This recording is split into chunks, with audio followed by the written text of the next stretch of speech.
ચાલો કાલના જે હોમવર્કના 4 દાખલા હતા એ આપણે અહીંયા જોઈએ છે.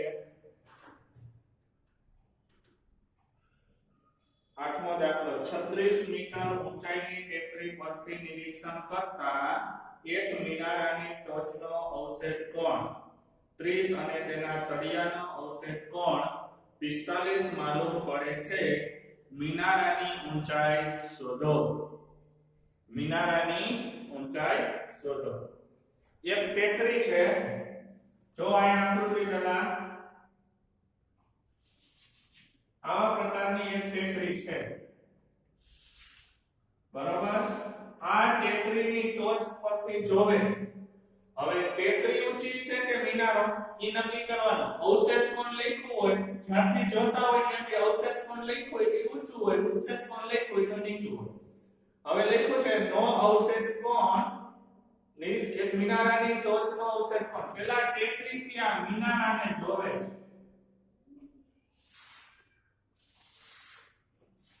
બરાબર. આ મિનારો જોવે છે, એની ટેકરી અને એનું તળિયું. તો આ છે એમાં એને 30 નો ખૂણો માલુમ પડે. કેટલાનો? અહીંથી એને અહીંયા 30 નો ખૂણો માલુમ પડે. પછી એ ટેકરી ઉપરથી એના મિનારાનું તળિયું જોવે. શું જોવે છે? તળિયું. તો એને 45 નો ખૂણો માલુમ પડે.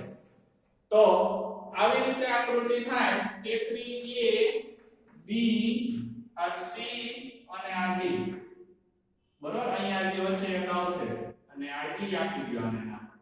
એટલે BC અને DE બે સરખા હોય, કારણ કે અહીંથી આ ઉપરની ટોચ છે ત્યાંથી સીધું માપ અને આ તળિયું છે એનો સીધું માપ, બરાબર. હવે આગળ આપણને કીધું છે મિનારાની ઊંચાઈ શોધો. એટલે આ આપણે શોધવાનું છે. ઊંચાઈ એટલે હાઈટ ને આપણે x નામ આપી દઈએ. હવે આપ્યું છે શું ઈ પહેલા જોઈ લઈએ.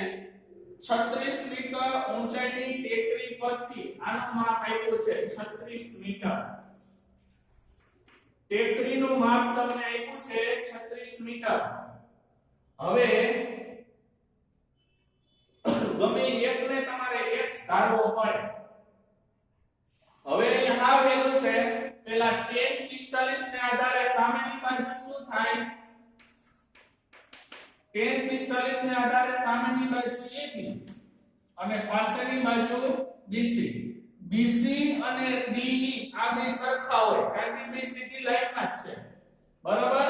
tan 45 નું માપ કોષ્ટકમાંથી AB આપ્યા છે 36 અને BC. તો BC અહીંયા આવી જાય. તો BC બરાબર 36 મીટર. હવે BC મળી ગયો એટલે BC DE બરાબર શું થાય? BC. તો DE નું માપ કેટલું આવે? 36. BC ની જગ્યાએ 36 મૂકી દેવાનું. હવે tan 30 ને આધારે tan 30 એટલે સામેની બાજુ થાય AE. શું થાય? AE. અને પાછળની બાજુ થાય તમારી DE. તો DE આપણે આગળ છે tan 30 1/√3. AE આપણે શોધવાનો છે. AE ને આપણે x ધારી લઈએ તોય હાલે.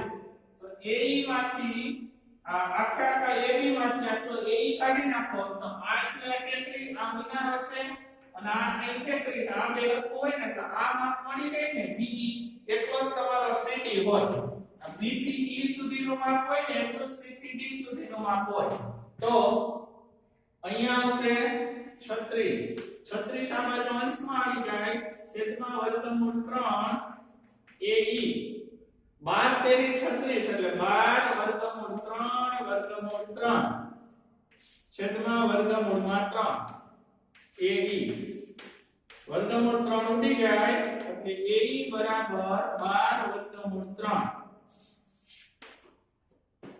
આપણે તો શું જોઈએ છે? આપણે રકમમાં જોઈએ છે મિનારાની ઊંચાઈ. મિનારાની ઊંચાઈ શોધવી હોય એટલે આપણે B થી E સુધીનું માપ શોધવું પડે, કારણ કે મિનારો અહીંયા સુધી છે, આ ઉપરનો ભાગ છે અને ઊંચી વસ્તુ એટલે સમતળ ક્યાં છે? મિનારો પૂરો ક્યાં થઈ જાય છે? CD. એટલે DE સુધીનું માપ, બરાબર. એટલે આખે આખું AB માંથી AE શું કરી નાખવું પડે? 12. 36 માંથી 12 + 3 બાદ કરી નાખવાનું. તો મિનારાની ઊંચાઈ બરાબર AB માઈનસ AE. AB એટલે 36 12 / 3. બેય માંથી જો બાદ નો થાય અથવા તો 12 * 36 12 કોમન નીકળે એટલે 3 માઈનસ વર્ગમૂળ 3 અથવા તો 3 વધે 3 માઈનસ 3 વર્ગમૂળ 3 માઈનસ વર્ગમૂળ 3 12 કૌંસમાં 3 માઈનસ અથવા તો બે માંથી 12 કોમન કાઢો એટલે અહીંયા વર્ગમૂળ 3 અને અહીંયા 3 વધે, બરાબર, મીટર.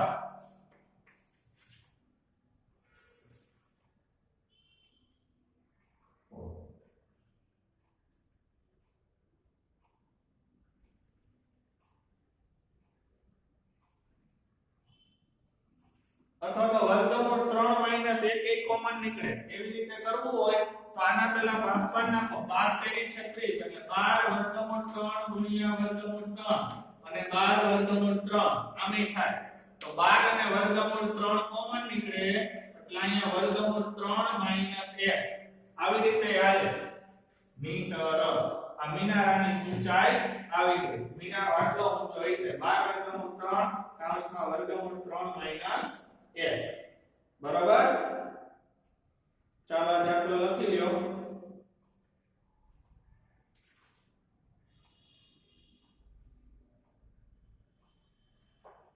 અને વર્ગમૂળ 3 ની જગ્યાએ તમે 1.73 મૂકો તો તમારો જવાબ પરફેક્ટ આવી જાય, બરાબર. આપણે મૂકવાની જરૂર નથી.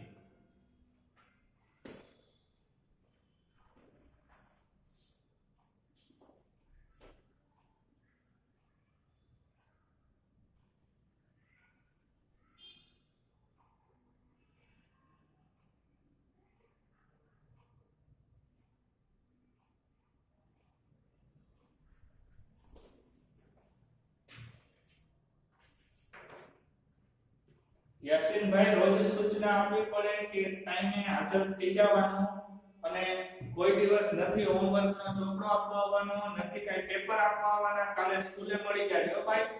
યાસીન સ્કૂલે મળી જાજો કાલે.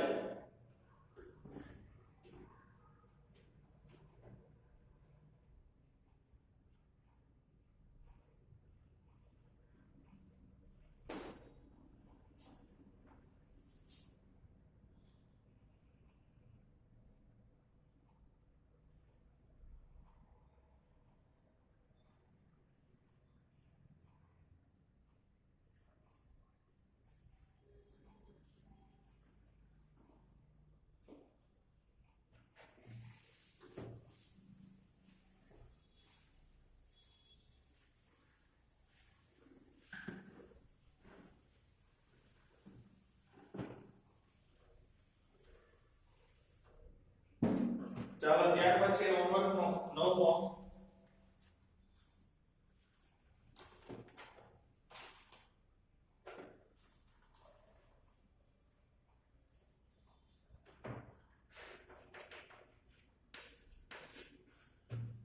જમીન પરના એક સ્થળેથી જોતા એક ટેકરીની ટોચનો ઉત્સેક કોણ.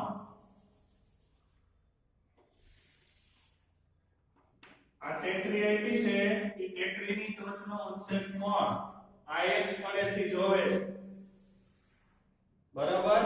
તો એને 30 અંશ માલુમ પડે છે. અહીંથી ટેકરી દોરો પણ એક લીટી તો સીધી કરવાની છે કાટખૂણાની.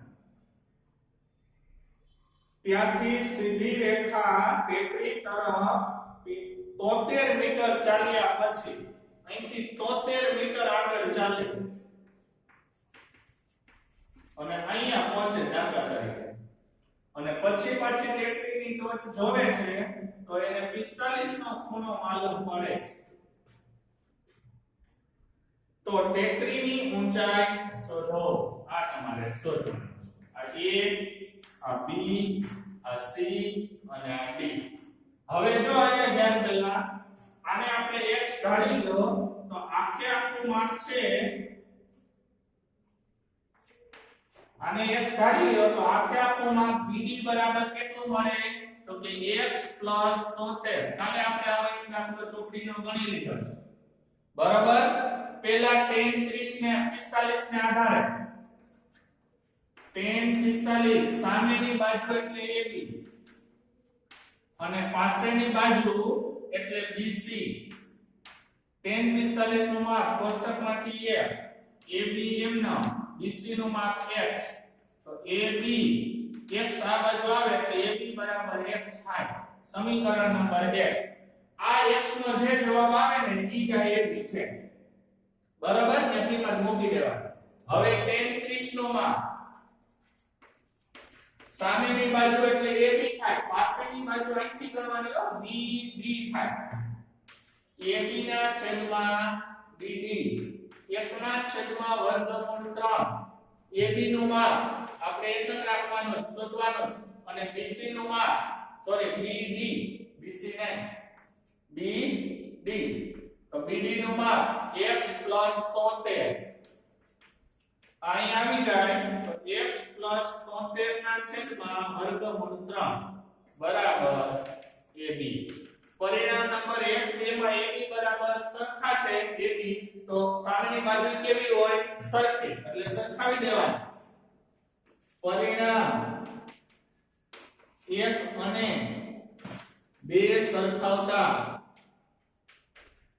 અથવા તો 1 અને 2 પરથી x બરાબર x 73 છેદમાં વર્ગમૂળ 3 વર્ગમૂળ 3 પહેલા આ બાજુ આવી જાય એટલે વર્ગમૂળ 3x બરાબર x 73 બરાબર હવે x ને બરાબર ને આ બાજુ આવી ગયો તો વર્ગમૂળ 3x x કેવો થઈ જાય -73 વર્ગમૂળ 3x માંથી x કોમન નથી નીકળતો એટલે x ખાલી કોમન કિંમત મૂકી દો તો જવાબ આવી જશે તો અહીં 1.73 મૂકી દો કેટલા 1.73 વર્ગમૂળ 3 ની કિંમત 1.73x - x બરાબર 73 તો આ 1.73 માંથી 1x બાદ કરો એટલે 0.73x બરાબર 73 તો x બરાબર 0.73 આના છેદમાં જવાનું બરાબર 73 ને 0.73 વડે ભાગો અહીંથી પોઈન્ટ દૂર કરો એટલે અંશમાં 100 આવે એટલે x બરાબર અહીંયા 100 વધે તો ટેકરીની ઊંચાઈ AB બરાબર પરિણામ નંબર 1 તમારું છે AB બરાબર x છે તો AB બરાબર 100 મીટર ટેકરીની ઊંચાઈ 100 મીટર હશે આ વેલો દાખલો હતો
સમજવા જેવો છે.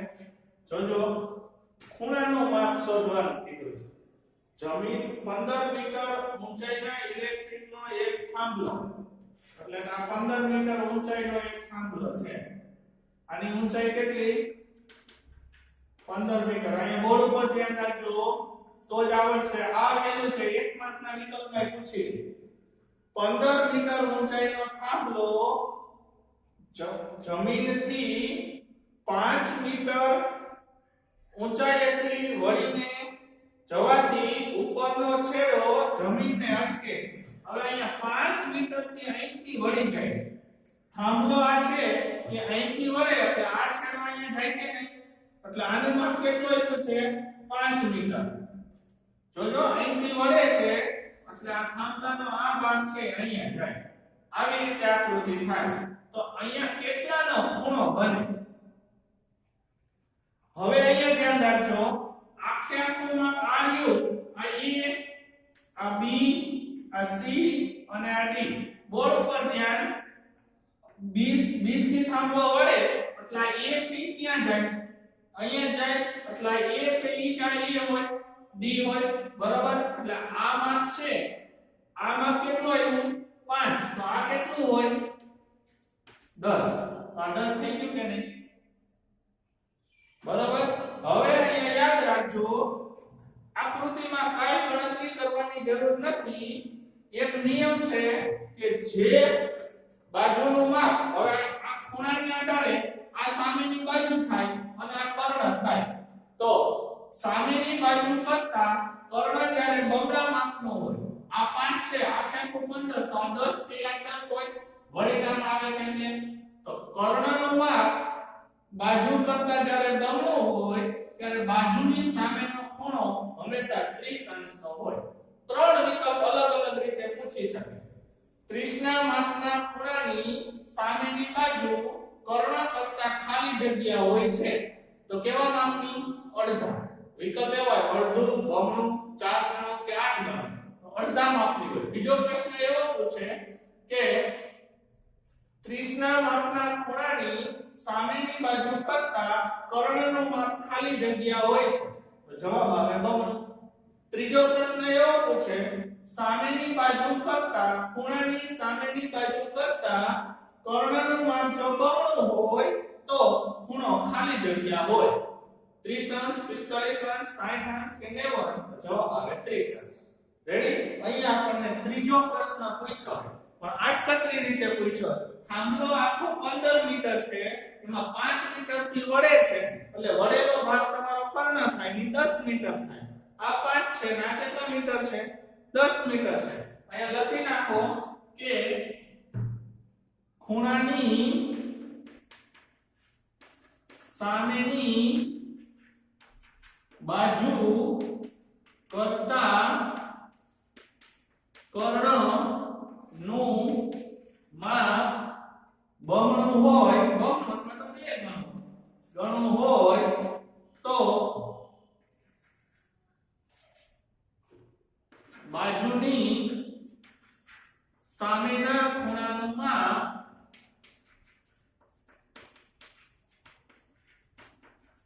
કેટલું થાય? 30 અંશ થાય.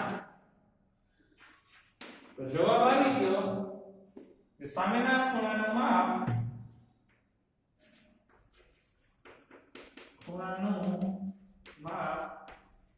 30 અંશ હશે. કાઈ ગણવાનું નથી, ખાલી યાદ જ રાખવાનું છે કે 30 ના માપના ખૂણાની સામેની બાજુ કર્ણ કરતા અડધી હોય. 30 ના માપના ખૂણાની સામેની બાજુ કરતા કર્ણનું માપ બમણું હોય. 5 અને 10 બમણું છે 10 એના અડધા 5. અને કર્ણ સામેની બાજુ કરતા જો કર્ણનું માપ બમણું હોય તો બાજુની સામેનો ખૂણો 30 અંશનો હોય. તો થઈ ગયું. લખી નાખો પ્રશ્ન નંબર 10. આકૃતિ ખાન દોરજો અને નિયમ પાકો જ કરી નાખજો. હું ગમે ત્યારે પૂછીશ, આગળના જે દાખલા છે એમાં આવશે જ લખવાનું, કોઈને ડાયરેક્ટ લખી નાખી. અહીંયા 5 આવશે ને નીકળી છે કર્ણનું માપ શોધો તો સીધા 10. અહીંયા 3 હશે તો કર્ણ ડાયરેક્ટ સીધો 6 મૂકી દઈશ. કેવી રીતે આવ્યો એ ખબર જ હોવી જોઈએ. આના કરતા અહીંયા બમણા અને અહીંયા 6 આપ્યા છે એટલે સીધા 3 લઈ લઈશ. બરોબર, એટલે યાદ રાખજો.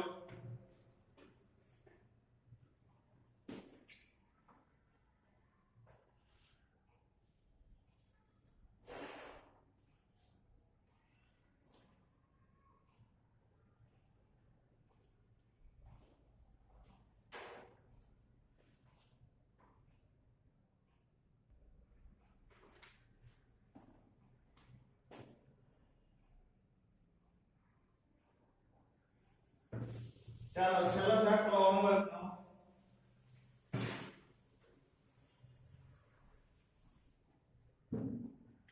એક મકાનની ટોચ ઉપરથી જોતા, એટલે આ એક મકાન છે. આ મકાનની ટોચ ઉપરથી જોવાનું છે, બિલ્ડિંગ છે એક પ્રકારની. ઇમારત જો કે મકાન છે, બધે રસ્તો લેવાનો છે.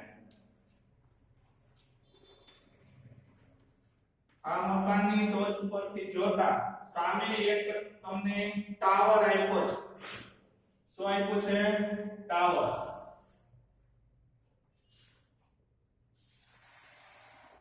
આ ટાવર. હવે ટોચ ઉપરથી ટાવરનો ઉચ્છેદ કોણ 60, એટલે અહીંથી આ જોવે છે એ 60.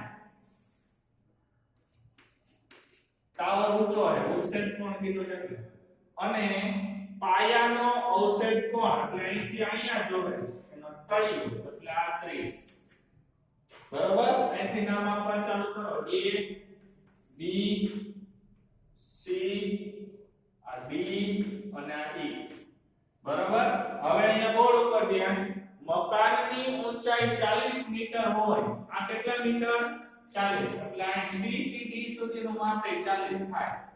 આને આપણે x ધારવું પડે. આખે આખું 40 પ્લસ x અથવા x વત્તા 40. CE નું માપ x પ્લસ 40.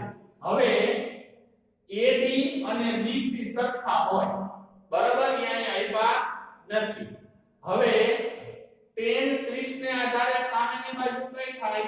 CD થાય અને પાછળની બાજુ BC થાય. અને tan 60 ને આધારે સામેની બાજુ કઈ થાય? DE થાય. કઈ? અને પાછળની બાજુ કઈ થાય? તો કે AD. તો પહેલા tan 60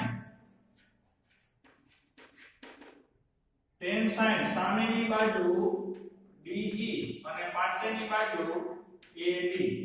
tan 60 નું માપ કોષ્ટકમાંથી વર્ગમૂળ 3 D આપણે આ D આપણે ધાર્યો x અને AD. AD ને સૂત્રનો કરતા બનાવી દો. તો x ના છેદમાં વર્ગમૂળ 3 પરિણામ નંબર 1. હવે tan 30 નું માપ કોષ્ટકમાંથી tan 30 ને આધારે સામેની બાજુ થાય CD અને પાછળની બાજુ થાય BC. 1 ના છેદમાં વર્ગમૂળ 3. CD નું માપ આપ્યું છે 40 છેદમાં BC. BC ને સૂત્રનો કરતા બનાવી દો. તો 40 વર્ગમૂળ 3 પરિણામ નંબર 2. હવે AD અને BC આ બે તો સરખા જ હોય. અહીંથી અહીંયા માપ અને અહીંથી અહીંયા માપ, આ તો સરખું જ હોય. એટલે પરિણામ 1 અને 2 સરખાવતા પરિણામ 1 અને 2 સરખાવતા. બરાબર, આ x મળી જાય તો આમાં મૂકી દેવાના એટલે આપણને ટાવરની ઊંચાઈ મળી જાય. તો x ના છેદમાં વર્ગમૂળ 3 બરાબર 40 વર્ગમૂળ 3. આ વર્ગમૂળ 3 અહીંયા વહી જાય તો 40 વર્ગમૂળ 3 ગુણ્યા વર્ગમૂળ 3. તો x બરાબર 40 ગુણ્યા 3. x બરાબર 4 તેરી 12. 120. કેટલા આવશે? 120 મીટર.